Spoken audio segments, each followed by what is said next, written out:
Hello दोस्तों, मेरा नाम सोनिया है और अब मेरी उम्र 22 साल है। मैं एक सुंदर विवाहित जवान स्त्री हूँ। मेरा कद 6 फुट 6 इंच है और मेरा रंग गोरा है। मेरा जिस्म बिल्कुल कारीगरी की तरह है, सुई संगमरमर की मूर्ति की तरह है। मेरी शादी हुए 3 साल हो गए हैं और मेरा एक बेटा है जो कि मेरी शादी के 2 साल 5 माह बाद हुआ था और अब 8 माह का है। अब वह 3 माह का था तब मेरे पति का तबादला मुंबई में हो गया था, क्योंकि उनका क्षेत्र इंटरनेशनल था, इसलिए वह परिवार को अपने साथ नहीं ले जा सकते थे। उन्होंने हर 11 माह के बाद माह के लिए भारत आने की इजाज़त थी। विदेश जाना उनकी मजबूरी थी, इसलिए मुझे और मेरे 4 माह के बेटे को अकेला छोड़ गए थे। हम अकेले ना रहे, इसलिए मेरे पति ने मेरे ससुर यानी कि अपने पिताजी को हमारे साथ रहने के लिए शहर बुला लिया था। मेरे ससुर जब हमारे साथ रहने के लिए आए तो तब उनकी उम्र 35 साल की थी। वह हमसे अलग गांव में रहते थे। मेरी सास की मृत्यु 2 साल पहले हो गई थी और पिछले 1 साल से ज़्यादा वहीं पर गांव में अकेले ही रहते थे। पापा जी आर्मी में मेजर रह चुके थे और रिटायर होने के बावजूद वह बहुत फुर्ती थे। आर्मी के तौर तरीके और तहजीब वह अभी तक नहीं भूले थे। गांव में रहने और खेतीबाड़ी करते तथा गांव के शुद्ध वातावरण के कारण उनका शरीर बहुत ही गठीला था और इस आयु में मैं भी एकदम 32 साल के जवान लगते थे। पहले जब भी वह सासू माँ के साथ हमारे घर आकर रहते थे तो मेरे पड़ोस में उन्हें मेरे पति के बड़े भाई ही समझती थी। पति के जाने के बाद पिछले 8 माह से वह हमारे साथ ही रह रहे थे।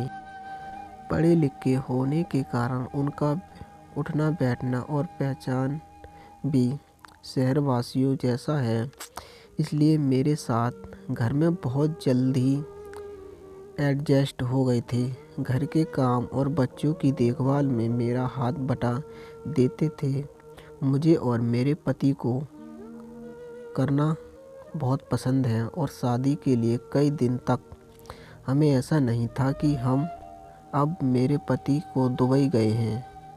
लगभग 8 माह हो चुके थे और इन 7 माहों में पहले माह तक मुझे एक बार भी क्रिकेट खेलने का नहीं मिला, इसलिए मैं इतनी बेचैन रहती थी और सारा दिन तड़पती रहती थी, पर कोई भरोसे का नज़र नहीं आया था।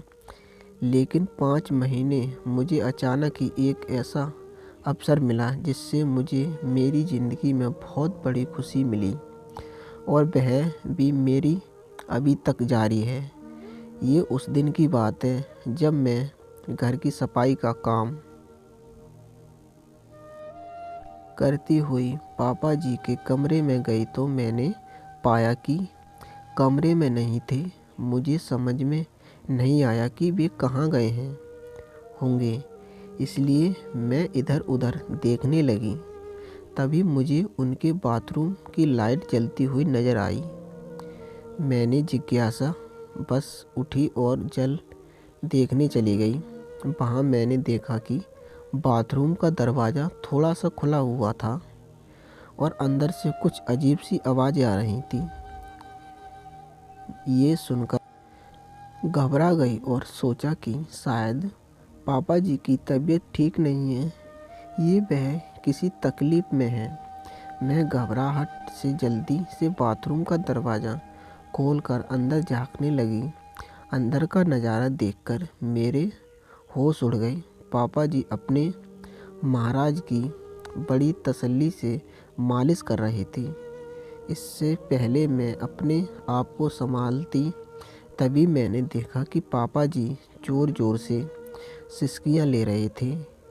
ये सब देखकर मेरी नज़र में से एक लंबी सांस निकली, जिससे सुनकर पापा जी ने पलटकर देखा और मुझे देखते ही गुस्से से बोले, तुम यहाँ क्या कर रही हो? उनके गुस्से से भरी आवाज़ सुनकर मैं डर गई और बिना आवाज़ दिए वहाँ से भाग गई। इस घटना के 2 घंटे बाद मैं तो उनके सामने भी नहीं आ गई, लेकिन दोपहर का खाना बनाने के समय बेटा तंग कर रहा था तो मुझे मजबूरी होकर उसे उनके दोनों के लिए जाना पड़ा। तब बिल्कुल भी पापा समान तरीके से पेश आ रहे। इसमें मेरी जान से जान आई और मैं भी उनके सामने आ जाने लगी थी तथा समान तरीके से व्यवहार करने लगी। लेकिन उस घंटे के बाद अगले दिन भी मैं उस नज़र के बारे में सोचती रही। अगले दिन रात को सोने के समय मेरा बेटा बहुत रोने लगा। जब वह चुप नहीं हुआ तो मैं उसे पापा जी के कमरे में ले गई और उन्हें देखकर उनसे चुप करवाने का आग्रह किया। पापा जी ने गोद में लिया और मुझे तेल लाने को कहा। मैंने उन्हें तेल लाकर दिया तो उन्होंने मेरे बेटे के पेट पर तेल मसलना शुरू कर दिया। कुछ ही देर में बेटा चुप होकर उनकी गोद में सो गया। पोते का दादा के पास छोड़कर मैं अपने कपड़े बदलने चली गई। तभी मेरे दिमाग में योजना आई कि अगर मैं पापा जी को अपनी झलक दिखा दूं तो शायद कुछ बात बन जाए। अपने सारे कपड़े चेंज करके अब गुलाबी रंग का पारदर्शी सा नाइट सूट गाउन पहना, फिर बेटे को पापा जी के कमरे में लेने के लिए आ गई। पापा जी ने मुझसे उन कपड़ों में देखा और एक टक देखते ही रहे थे। उनकी आंखों की चमक बता रही थी कि वह मेरे बिछाए हुए जाल में फंस जाएंगे। मुझे सिर्फ कुछ इंतज़ार करना पड़ेगा।